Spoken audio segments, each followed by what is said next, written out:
Hello guys, দেখুন বাজার থেকে আমি আম এনেছি। এই আম আমি একটু মশলা আচার, একটু গরম পড়েছে তো, টক ছাড়া একদম খাওয়া যাচ্ছে না। মা, মেয়ে, মানে শাশুড়ি মা, মেয়ে, বর, আমি সবাই বলছি একটু টক হলে ভালো হতো, তাই এই আচার করা। আসুন তবে দেখি মশলা আচার। প্রথমে আমি আমগুলোকে ভালো করে ধুয়ে নিচ্ছি। এবারে আমি আমগুলোকে কেটে নেব। দেখুন বন্ধুরা, আমগুলো আমি খুব ভালো করে খোসা ছাড়াইনি, অল্প অল্প রেখে দিয়েছি, ডুমো ডুমো করে কেটে নিয়েছি। দেখুন আমি কটা রসুন কেটে নিয়েছি কাঁচা, আর কটা লঙ্কাও এর ভিতরে দিয়ে দিয়েছি। গ্যাসে কড়াইটা বসিয়ে দিয়েছি, কড়াইটা গরম হয়ে গেছে। এবার আমি এর ভিতরে দিয়ে দেব, কড়াইতে তেল দিয়ে দিচ্ছি।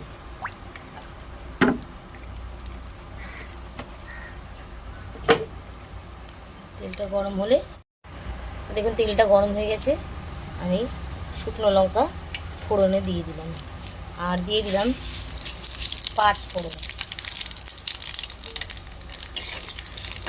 এবার আমি দিয়ে দেব এই আম, লঙ্কা আর রসুনগুলো।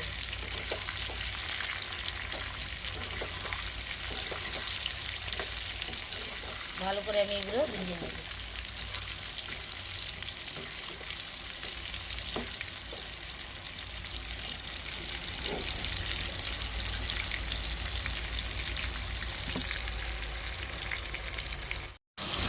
আমগুলো একটু ভাজা ভাজা হয়ে গেলে এর ভিতর দিয়ে দেবো আমি আদা রসুনের পেস্ট।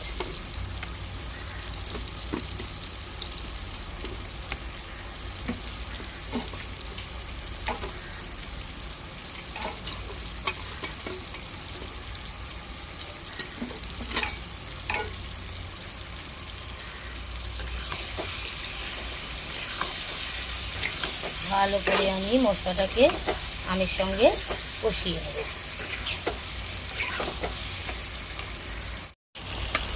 এবার আমি দিয়ে দেব পরিমাণ মতন লবণ,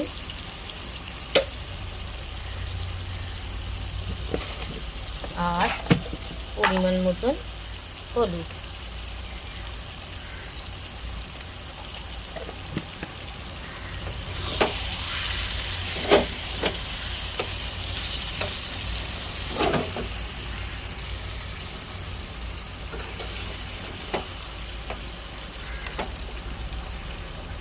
ওটাকে মশলাটাকে ভালো করে মিশিয়ে নেব। এবার দিয়ে দেব আমি লঙ্কার গুঁড়ো। ঝাল ঝাল টক টক হবে তো, তাই আমি একটু লঙ্কা বেশি করে দিলাম। এটাকে আমি মিশিয়ে নেব। এবার আমি দিয়ে দেব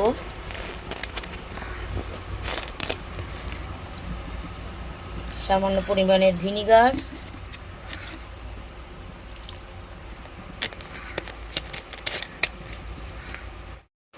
আর সয়া সস দিয়ে আমি ভালো করে নাড়িয়ে দিলাম।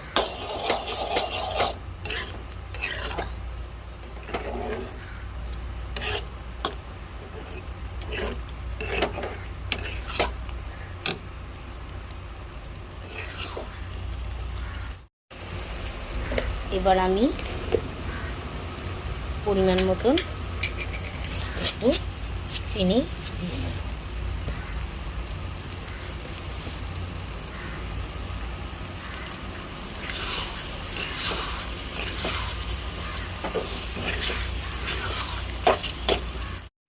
তাহলে বন্ধুরা,